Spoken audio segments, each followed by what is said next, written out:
نهار تسيي هاد الفرomاج غادي تنساي حاجه سموها زيدي تشريه من برا، ونهار تسييه وتذوقيه عاودي رجعي لهاد لا فيديو خلي لي كومونتير وقولي لي راي. وللامانه هاد الوصفه ماهيش نتاعي، تلاقيتها في اليوتيوب عند ايمن وجربتها باغ كيوريوزيتي ويعطيها الصحه على هاد لا ريسيت. الوغ راح تجيبي 4 شكاير تاع حليب، تبغي ديري قل ديري قل، جيبي قدره حطي فيه هذاك الحليب وديريه فوق النار كي يسخن، معناتها تقدري تحطي فيه صباعك وتستحملي هذيك سخانه. زيدي هاد الكميه تاع الخل، انا بديت بهادي ومن بعد زدت عليها دوك تشوفوا شحال، ولازم تستعملوا خل ومشي البهار للتتبيل، وماذا بكم يكون خل ابيض، وتبقاو تخلطوا حتى لوين ينفصل هذاك الفرماج على الحليب. هنايا ما بغيتش نقطع، برك سرعت الفيديو باش تشوفوا باللي تبقاو مده وانتم تخلطوا. كي لقيت باللي خاصها الخل زدت شويه، وهذه هي الكميه، زدت شويه دوكا ومن بعد كملت هذيك شويه اللي بقات وبقيت نخلط. كي هنا بدا ينفصل نحيته على النار، وكنت ديجا موجده صفايه وحاطه فيها طرف قماش، معليش ما يكونش عندكم هذاك القماش، المهم الصفايه اللي ديروا بها عيونها يكونوا شويه صغار. هنايا كي بديت نصفي شفت باللي الكميه قليله والحليب راه مازال بيض وما فاصليش كاع هذاك الفرماج على الحليب. دونك عاودت رجعتها للنار وزدت شويه خل ماشي بزاف كيما هذيك الكميه اللي شفتوها زدتها في النص، وبقيت نخلط حتى لوين نفاصل والحليب شغل تحسوه يولي صفر. دونك ما تخافوش الا كان نحيتوه قبل الوقت كيما انايا عاودوا رجعوه للنار، زيدوا شويه خل برك وبقاو تخلطوا حتى لوين ينفصل كاع. الوغ هذاك الفرماج اللي نحيناه هو هكاك سخون، تحطوه في ان ريسيبيون، زيدوا مغرفه كبيره تاع مارغرين، ابخي تجيبوا نص كاس تاع هذاك المصل تاع الحليب اللي نحينا منه الفرماج هو هكاك سخون، زيدوا فيه نص مغرف تاع ملح. الامانه هي دارت مغرف مي انا درت نص، وقلت كي خصني الملح نزيد خير ملي يجيني مالح ومن بعد ما نعرفش كيفاش ندير له. ونص مغرف تاع بيكربونات استعملت هاد لا مارك، وربع مغرف تاع حمض السيتريك، تخلطوهم ابخي تزيدوهم على هذاك لو ميلونج. وهنا تجيبوا البرا ميكسور وتبقاو تخلطوا تميكسيوه مليح مليح. وهنا ما بغيش نقطع الفيديو ثاني، سرعت برك باش تشوفوا بلي يديلكم مده باش عاده يولي ليس. ابخي اللي تميكسيوه مليح راح تزيدوا 3 حبات تاع فرماج، ولازم يكونوا جبن حقيقي وماشي تحضيره غذائيه، وتعاودوا تميكسيو هذاك الفرماج اللي زدتوه.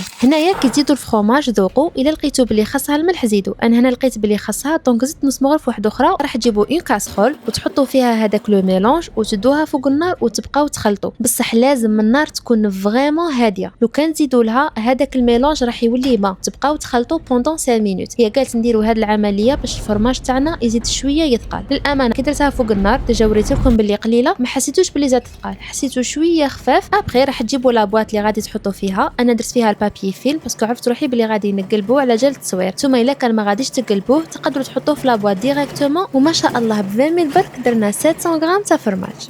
غطوا لا سيرفاس اون كونتاكت بالبابي فيلم، بلعوا لا بواط ديروها في الفريجيدير. انا خليتها ليله كامله باش يبرد غايه، وهاي لكم النتيجه. ما تحتاج كاع نشكرها لكم، ديجا الفرماج راه يهدر على روحو اون ديري اون كريم. الا عجبتكم لا فيديو باغي نجرب لكم وصفات اخرى ونمد لكم رايي فيها، ما تنسوش تدعموني بجيم كومونتير وتابونيو. على بروشين.